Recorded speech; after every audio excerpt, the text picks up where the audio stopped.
Item ಯಾವುದೇ ಇರಲಿ try ಮಾಡಿ ಆಚಿ ಚಿಕನ್ ಮಸಾಲಾ.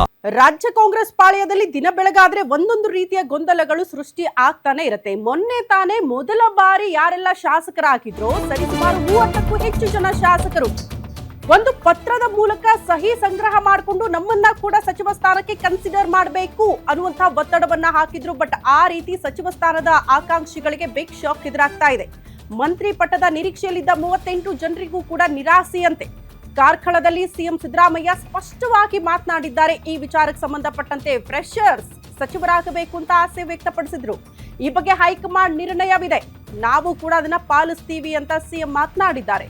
ಮೊದಲ ಬಾರಿ ಶಾಸಕರಾದ 38 ಜನರ ಪೈಕಿ 5 ಸಚಿವ ಸ್ಥಾನದ ನಿರೀಕ್ಷೆ ಇತ್ತು. ಅಟ್ಲೀಸ್ಟ್ 5 ಜನಕ್ಕೆ ಸಿಗುತ್ತಾ ಅಂತ.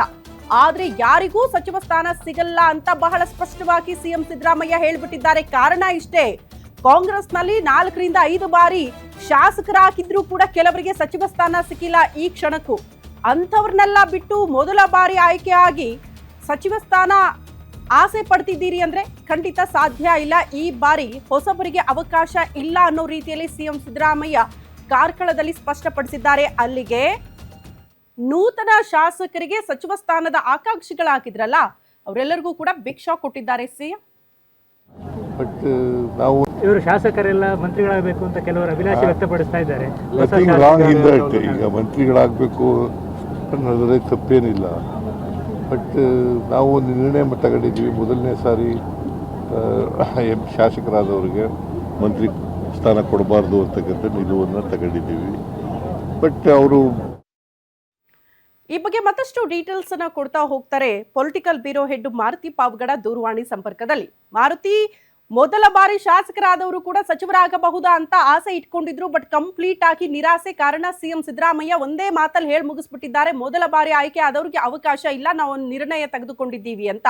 ನೆಕ್ಸ್ಟ್ ಸ್ಟೆಪ್ ಏನು ಅಂತ, ಏನ್ ಬೆಳವಣಿಗೆ ಆಗುತ್ತೆ ಕಾಂಗ್ರೆಸ್ನಲ್ಲಿ ಅಂತ, ಹೊಸಬರಿಗೂ ಅವಕಾಶ ಸಿಗಬೇಕು ಅನ್ನುವಂತ ಒತ್ತಡ ಇದೆ. ಕನ್ಸಿಡರೇ ಮಾಡ್ಲಿಲ್ಲ ಅಂದ್ರೆ ಅಸಮಾಧಾನಗಳು ಭುಗಿಲೇಳಬಹುದಾ? ಶ್ರುತಿ, ಖಂಡಿತ. ಈಗ 31 ಜನ ಶಾಸಕರು ಸಹಿ ಮಾಡಿ ಕಾಂಗ್ರೆಸ್ ಹೈಕಮಾಂಡ್ ಹಾಗೂ ಸಿದ್ದರಾಮಯ್ಯ ಡಿ.ಕೆ. ಶಿವಕುಮಾರ್ ಅವ್ರಿಗೆ ಪತ್ರ ಬರೆದಿದ್ರು. ಅವರಲ್ಲಿ ಎಲ್ಲರೂ ಕೂಡ ಮೊದಲನೇ ಬಾರಿ ಆಯ್ಕೆಯಾಗಿ ಬಂದಂತವ್ರೆ. ಮೊದಲನೇ ಬಾರಿ ಆಯ್ಕೆಯಾಗಿ ಬಂದಂತವ್ರು ಈ ಹಿಂದೆ ಪಕ್ಷಕ್ಕೂ ಕೂಡ ದುಡಿದಿದ್ದಾರೆ. ಅಂತವ್ರಿಗೆ ಅವಕಾಶವನ್ನ ಮಾಡ್ಕೊಡ್ಬೇಕು. 4 ರಿಂದ 5 ಜನಕ್ಕೆ ಅವಕಾಶ ಮಾಡ್ಕೊಟ್ಟಿದ್ದಾದ್ರೆ ಹೊಸಬರಿಗೆ ಕೆಲಸ ಮಾಡೋದಕ್ಕೆ ಒಂದು ಉತ್ಸಾಹ ಇರುತ್ತೆ. ಆ ರೀತಿಯಲ್ಲಿ ಸಿದ್ದರಾಮಯ್ಯ ಮತ್ತೆ ಡಿ.ಕೆ. ಶಿವಕುಮಾರ್ ಅವರು ಯೋಚನೆ ಮಾಡಬೇಕು. ಜೊತೆಗೆ ಕೇವಲ ಹಿರಿಯರನ್ನಷ್ಟೇ ಕನ್ಸಿಡರ್ ಮಾಡಿದ್ರೆ ಮುಂದಿನ ದಿನಗಳಲ್ಲಿ ಪಕ್ಷವನ್ನ ಸಂಘಟನೆ ಮಾಡೋದು ಕೂಡ ಕಷ್ಟ ಆಗುತ್ತೆ ಅನ್ನುವಂತಹ ಒಂದು ವಿಚಾರವನ್ನ ಇಟ್ಕೊಂಡೆ ಡಿಸೆಂಬರ್ ತಿಂಗಳಲ್ಲಿ ಕಾಂಗ್ರೆಸ್ ಹೈಕಮಾಂಡ್ ಹಾಗೂ ಸಿದ್ದರಾಮಯ್ಯ ಡಿ.ಕೆ. ಶಿವಕುಮಾರ್ ಅವ್ರಿಗೆ ಪತ್ರ ಬರೆಯುವಂತ ಒಂದು ಕೆಲಸವನ್ನ ಹಲವು ಶಾಸಕರುಗಳು ಮಾಡಿದ್ರು. ಆದ್ರೆ ಅದು ಆ ಒಂದು ಪತ್ರ ತಡವಾಗಿ ಹೊರಗಡೆಗೆ ಬಂತು, ತಡವಾಗಿ ಸುದ್ದಿ ಆಯ್ತು.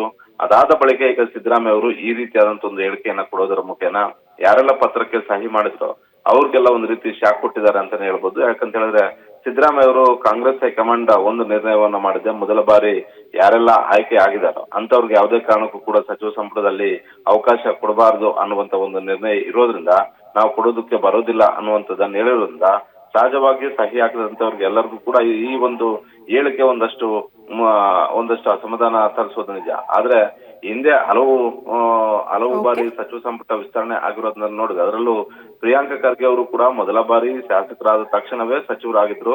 ಹೀಗಾಗಿ ಇಂತಹ ಬೆಳವಣಿಗೆಗಳು ಆಗಿರೋದನ್ನ ನಾವು ನೋಡಿದೀವಿ. ಈಗ ಸಿದ್ದರಾಮಯ್ಯ ಅವರು ಹೇಳಿಕೆ ಕೊಟ್ಟರು ಅಂದ ಮಾತ್ರಕ್ಕೆ ಮೊದಲ ಬಾರಿಗೆ ಶಾಸಕರಾದಂತವ್ರಿಗೆ ಅವಕಾಶ ಸಿಗೋದಿಲ್ಲ ಅಂತಲ್ಲ. ಒಂದು ವೇಳೆ ಹೈಕಮಾಂಡ್ ಸೂಚನೆ ಕೊಟ್ರೆ ಆ ಸಂದರ್ಭದಲ್ಲಿ ಸಿದ್ದರಾಮಯ್ಯ ಮತ್ತೆ ಡಿ.ಕೆ. ಶಿವಕುಮಾರ್ ಇಬ್ರು ಕೂಡ ಹೊಸಬ್ರಿಗೂ ಕೂಡ ಅವಕಾಶವನ್ನ ಮಾಡ್ಕೊಡ್ಬೇಕಾಗುತ್ತೆ.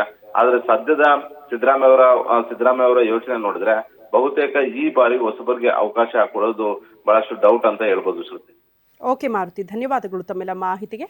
ನಿಮ್ಮೂರಿನಿಂದ ವಿಶ್ವ ಮಟ್ಟದವರೆಗೆ ರಾಜಕೀಯ, ಸಿನಿಮಾ, ಸ್ಪೋರ್ಟ್ಸ್ ಯಾವ ಸುದ್ದಿಯೂ ಮಿಸ್ ಆಗಲ್ಲ.